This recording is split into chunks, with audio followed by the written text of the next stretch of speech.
Betapa sulitnya tes SIM, Kapolri soroti jalur zigzag dan angka 8 jika lolos jadi pemain sirkus.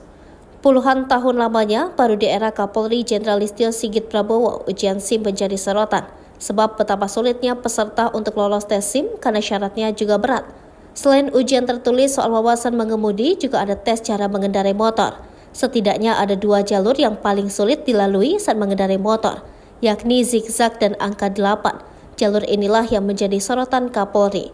Sebab seorang pengendara yang sudah mahir sekalipun tidak akan lulus. Saya kira ini yang di sini kalau saya uji dengan tes yang ada, ini mungkin dari 200 ini yang lulus paling 20. Benar gak? Kata Listio Sigit. Sebab jika kemudian ada yang lolos, maka dia akan lulus untuk menjadi pemain sirkus. Gak percaya? Hari ini langsung saya bawa ke Dan Mogot. Kalian langsung saya uji, karena yang lolos dari situ pasti nanti lulus jadi bisa bermain sirkus. Ujarnya lagi. Maka dia meminta jajarannya melakukan studi banding guna mempermudah ujian SIM.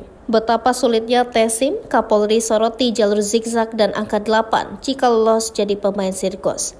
Puluhan tahun lamanya, baru di era Kapolri Jenderal Listio Sigit Prabowo, ujian SIM menjadi sorotan.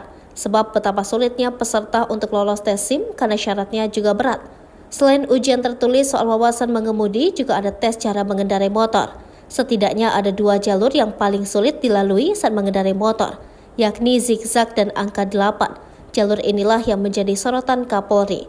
Sebab seorang pengendara yang sudah mahir sekalipun tidak akan lulus. Saya kira ini yang di sini kalau saya uji dengan tes yang ada, ini mungkin dari 200 ini yang lulus paling 20. Benar gak? Kata Listio Sigit. Sebab jika kemudian ada yang lolos, maka dia akan lulus untuk menjadi pemain sirkus. Gak percaya? Hari ini langsung saya bawa ke Dan Mogot. Kalian langsung saya uji, karena yang lolos dari situ pasti nanti lulus jadi bisa bermain sirkus. Ujarnya lagi. Maka dia meminta jajarannya melakukan studi banding guna mempermudah ujian SIM.